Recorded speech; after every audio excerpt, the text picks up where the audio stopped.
తాకట్టులో ఉన్న బంగారాన్ని విడిపించి ఆ రోజు ఆన్లైన్ రేటుకే మేము కొంటాం. Sharma gold company. గుళ్ళో దేవుడిపై భక్తి సర్వసాధారణం, ప్రసాదంపై భక్తి అసాధారణం.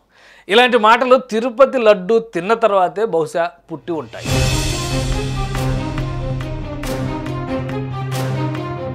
కొన్ని శతాబ్దాలుగా తిరుపతి లడ్డు ప్రాశస్త్యం ఆ స్థాయిలో పెరిగింది. అసలు ఈ సంప్రదాయం ఎలా మొదలైంది? దీన్ని ఎవరు పెంచి పోషించారు?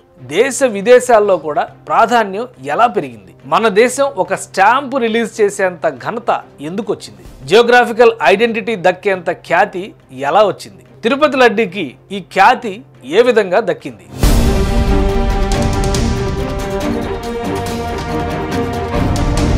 తిరుపతి శ్రీ వెంకటేశ్వర స్వామి ప్రసాదాల్లో ప్రథమ ప్రాధాన్యం లడ్డూదే. ఆ లడ్డూ రుచి, పరిమళం, ఆస్వాదన అంతటి ఘనమైనది. అందుకే దీనికి జియో ఐడెంటిటీ దక్కింది. అంటే ఈ లడ్డూ తయారీ విధానాన్ని ఎవరు అనుకరించకూడదు, అమ్మకూడదు, అసలు తిరుపతి లడ్డు అనే పేరే వాడకూడదు. అంతగా ఈ లడ్డూపై సర్వ హక్కులు శ్రీవారివే.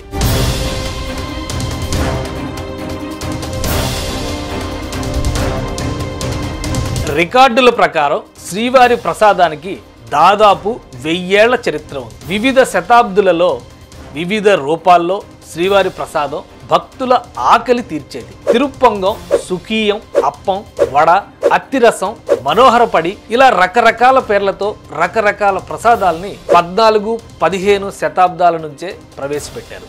వీటిలో వడ తప్ప మిగతావేవి ఎక్కువ రోజులు నిల్వ ఉండే అవకాశం లేదు. దూర ప్రాంతాలకు తీసుకెళ్లేందుకు అనువుగా ఉన్న వడకు ఆ రోజుల్లో ఎక్కువ డిమాండ్ ఉండేది. ఈస్ట్ ఇండియా కంపెనీ సమయంలోనే లడ్డూకి ముందరి రూపమైన తీపి బూందీని ఆలయంలో ప్రసాదంగా ప్రవేశపెట్టారు. 1803 నుంచి శ్రీవారి ఆలయంలో అప్పటి మద్రాసు ప్రభుత్వం ప్రసాదాలు విక్రయించడం ప్రారంభించింది. కాలానుగుణంగా వివిధ రూపాలు మారి ఇప్పుడు మనం చూస్తున్న లడ్డూ స్వరూపం 1940లో తిరుపతి లడ్డూగా స్థిరపడింది.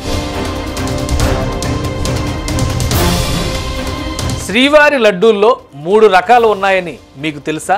ఒకటి ప్రోక్తం లడ్డు, దర్శనం తర్వాత భక్తులకి అందజేసేది. రెండోది కళ్యాణోత్సవ లడ్డు, కళ్యాణోత్సవం లేదా ఇతర ఆర్జిత సేవలో పాల్గొనే భక్తులకిచ్చే ప్రసాదం. మూడోది ఆస్థానం లడ్డు, ప్రత్యేక ఉత్సవాల సందర్భంగా ప్రత్యేకంగా తయారు చేసే ఆస్థానం లడ్డూకి ప్రాధాన్యం ఉంది.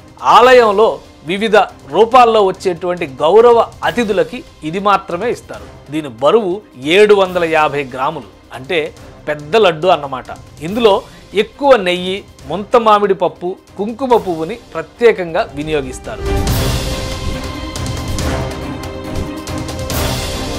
లడ్డూ తయారు చేయడానికి వాడే సరుకుల మొత్తాన్ని దిట్టం అంటారు. ఈ దిట్టం స్కేలుని 1950లో మొట్టమొదటిసారిగా రూపొందించారు. భక్తుల తాకిడిని బట్టి దీన్ని 2001లో సవరించారు. ఇప్పుడు ఈ స్కేలు ప్రకారమే లడ్డూల్ని తయారు చేస్తున్నారు. శ్రీవారి లడ్డూ తయారీలో వాడే దిట్టంలో 803 కేజీల సరుకులకి 5100 లడ్డూలు తయారు చేస్తారు. ఈ దిట్టం కొలత ప్రకారం 5100 లడ్డూల తయారీకి 165 కిలోల ఆవు నెయ్యి, 180 కిలోల శనగపిండి, 400 కిలోల చక్కెర, 4 కిలోల యాలుకలు, 16 కిలోల ఎండు ద్రాక్ష, 8 కిలోల కలకండ, 30 కిలోల ముంత మామిడి పప్పు ఉపయోగిస్తారు. ప్రస్తుత అవసరాలకు తగ్గట్టు రోజుకి 10 టన్నుల శనగపిండి ఉపయోగించి లడ్డూ తయారీ జరుగుతోంది.